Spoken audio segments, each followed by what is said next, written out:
Wa tilkal ayyamu nudawiluha bainan nas. Demikianlah hari demi hari kami pergantikan di antara manusia. Untuk apa hari ini dirubah Allah Ta'ala? Mengapa hari ini datang silih berganti dan kita ada di dalam zaman itu? Liya'lamallahu alladhina amanu. Allah ingin menguji siapa yang imannya tetap istiqamah, siapa yang masih tetap beriman sampai hari ini. Ketika hari berubah, yang dulunya dia adalah orang baik-baik, hari ini berubah menjadi tidak baik. Yusbihu mu'minan, pada waktu pagi dia beriman, wa yumsi kafiran, petang hari dia berubah menjadi kafir. Maka kita selalu meminta, ya muqallibal qulub, wahai engkau yang membolak-balikkan hati, tsabbit qulubana, kokohkan hati kami, ala dinik, dalam agamamu, wa ala ta'atik, dalam ketaatan kepadamu. Berapa banyak yang dulu susah melarat, miskin, untuk sesuap nasi pun sulit, tapi begitu dilapangkan Allah rezekinya, tidak menjadi hamba yang bersyukur. Dia lalai, dia sangka itu karena jerih payahnya, dia kufur nikmat Allah Subhanahu wa ta'ala. Tapi siang hari ini, alhamdulillah, ada hamba yang disehatkan Allah, dia tetap bersyukur. Ada hamba yang ditingkatkan Allah rezekinya, dia tetap bersyukur. Ada hamba yang dinaikkan Allah kuasanya, dia tetap bersyukur. La in syakartum, kalau kamu syukuri nikmat itu, la azidannakum, pasti akan kutambah. Wala in kafartum, tapi ingat, kalau kamu kufur, kamu ingkar, inna azabi lasyadid, azabku amat sangat hebat, amat sangat dahsyat, amat sangat mengerikan. Berapa banyak orang di masa lalu mati dalam azab Allah Subhanahu wa ta'ala. Umat ini dikatakan baik bukan karena banyak ibadahnya. Umat ini dikatakan baik bukan karena dia pergi bolak-balik ke kota Makkah Al-Mukarramah untuk haji dan umrah. Allah puji umat ini, kuntum khaira ummah, kalian umat terbaik. Kapan? Bila umat ini disebut umat terbaik? Ta'muruna bil ma'ruf, ketika engkau sanggup mengingatkan saudaramu dalam kebaikan. Pagi ingatkan tentang siang, siang ingatkan tentang petang, petang ingatkan tentang malam, malam ingatkan bahwa esok pagi kita tetap berbuat baik. Wa tanhauna 'anil munkar, larang mereka dari perbuatan mungkar. Maka hari-hari yang sudah kita lewati di masa yang lalu, sanggupkah akan pulang kembali? Pepatah Arab mengatakan, lan tarji'al ayyamul lati madat, yang lalu tak dapat terulang kembali. Apakah semua itu berlalu begitu saja? Tidak ada yang percuma, tidak ada yang sia-sia. Semua akan diminta pertanggungjawaban di hadapan Allah Subhanahu wa ta'ala. Sejak kita tegak di atas muka bumi ini, sejak kita diberikan nafas, diberikan hidup, diberikan nyawa, maka sejak itu kita ditanya, apa khalaqnakum abatha? Apakah kalian kami ciptakan sia-sia? Apakah kamu semua menduga bahwa kami menciptakan kamu, lalu kamu tidak akan kembali menghadap kami? Semua akan diminta pertanggungjawaban di hadapan Allah Subhanahu wa ta'ala. Tidak ada kata yang dapat terucap dari lidah orang beriman selain ucapan astaghfirullahalazim. Ampunkan segala dosaku di masa yang lalu, aku lalai dan lupa ya Allah. Kami termasuk orang-orang yang menghilangkan usia kami ya Allah. Kami tak tahu kemana umur kami selama ini. Berapa jam untuk perbuatan dosa, berapa untuk perbuatan maksiat. Padahal ketika tiba masanya, kami semua akan menghadapmu, dan pada saat itu tidak ada yang lepas daripada pengawasan. Inna alaikum lahafizin, bersama kamu ada malaikat hafazah kiraman mulia, katibin, mencatat. Ya'lamuna ma taf'alun, dia tahu semua yang kamu lakukan. Betapa waktu-waktu yang lalu itu tak dapat kita tebus dengan apapun selain kita perbaiki di masa yang akan datang. Tingkatkan kualitas salat berjamaah, tingkatkan membaca Al-Quran. Andai usia kita sudah lanjut, tak dapat kita jemput, maka kita didik anak cucu generasi akan datang menjadi generasi yang Qurani dan Islami. Sab'atun yudhilluhumullah, ada 7 di antara yang dapat naungan Allah. Yauma la dhilla illa dhilluh, hari itu tidak ada naungan kecuali naungan Allah Subhanahu wa taala.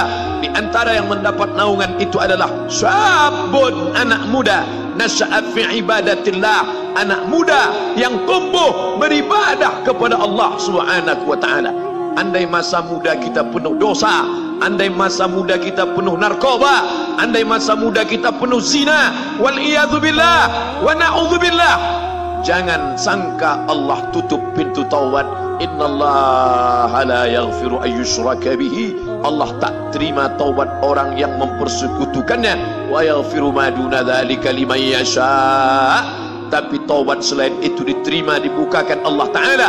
Mari perbaiki anak menantu, cucu, kawan, sahabat, andai talat, ajak ke jalan Allah Subhanahu wa Ta'ala. Itulah salah satu memperbaiki yang masa lalu, kita perbaiki di masa yang akan datang.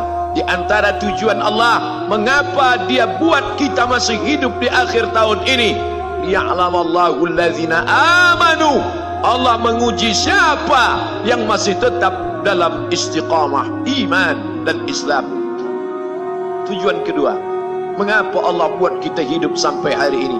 Wa yattakhidha minkum syuhada, wa yattakhidha minkum syuhada, Allah ingin melihat siapa di antara kita ini yang layak untuk menjadi syuhada, iskariman, hidup mulia, au mutsyahidan, atau mati syahid.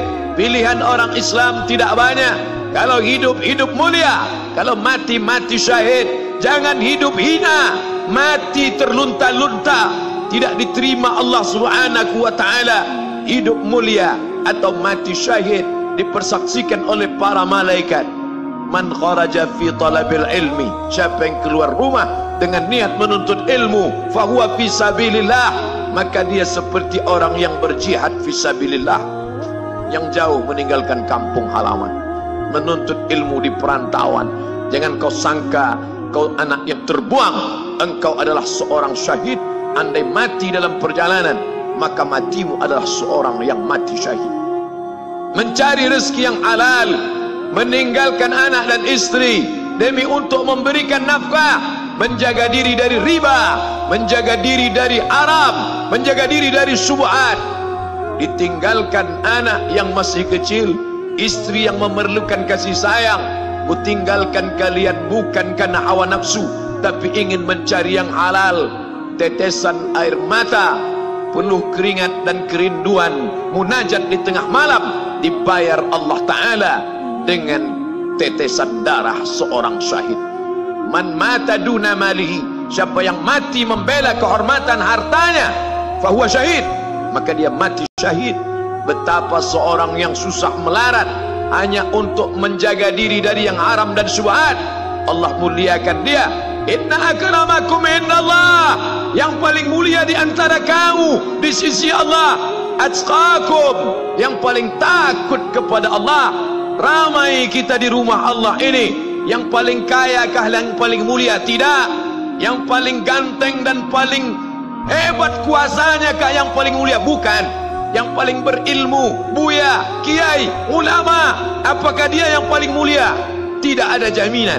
Tapi yang paling takut kepada Allah Subhanahu wa Ta'ala, takut terjerumus dalam riba, takut terjerumus dalam syubhat, takut makan haram, sehingga dia biarkan dirinya dalam kesusahan, susah dalam pandangan manusia, melarat dalam pandangan orang kaya, tapi hidup mulia dalam pandangan Allah, para malaikat, nabi dan rasul.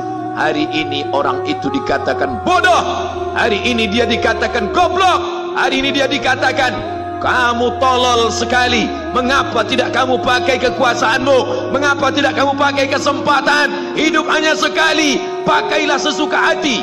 Tapi dia takut kepada Allah Subhanahu wa Ta'ala. Pagi dan petang dia katakan, Allahumma ajirna minan nar, Allahumma ajirna minan nar, Allahumma ajirna minan nar. Selamatkan kami, aku, istriku, anakku, keluargaku dari api neraka ya Allah. betapa kehidupan yang singkat. Tapi di tengah hidup yang singkat ini banyak yang tidak sadar, sehingga azab yang dia terima lama, berkekalan. Khalidina fiha abada, kekal selama-lamanya. Kullama nadijat juluduhum, ketika kulit mereka gosong, hangus, terbakar, badalna juludan ghairaha, kami ganti dengan kulit yang baru. Hangus, gosong, terbakar, hitam, melepuh, menjadi arang, dia diganti dengan kulit yang baru. Liyadzuqul azab, supaya mereka merasakan sakitnya azab. Mereka yang melihat azab itu berteriak, Rabbana absarna, Rabbana, ya Tuhan kami, absarna, mata kami sudah melihat, wa sami'na, telinga kami sudah mendengar, farji'na, kembalikan lagi kami ke dunia. Balikkan lagi kami ke dunia, kami tak tahan. Farji'na, kembalikan kami ke dunia. Na'mal salihah, kami ingin beramal saleh. Penyesalan tak lagi bermakna. Hari itu air mata tak ada gunanya. Hari itu bukan hari berdoa, hari itu bukan hari meminta, hari itu bukan hari munajat. Hari itu adalah hari pembalasan. Hadza yaumul hisab, ini hari perhitungan. Segala amal akan dituntut, segala perbuatan akan dibalas. Sebesar apapun perbuatan akan diminta pertanggungjawaban di hadapan Allah Subhanahu wa ta'ala.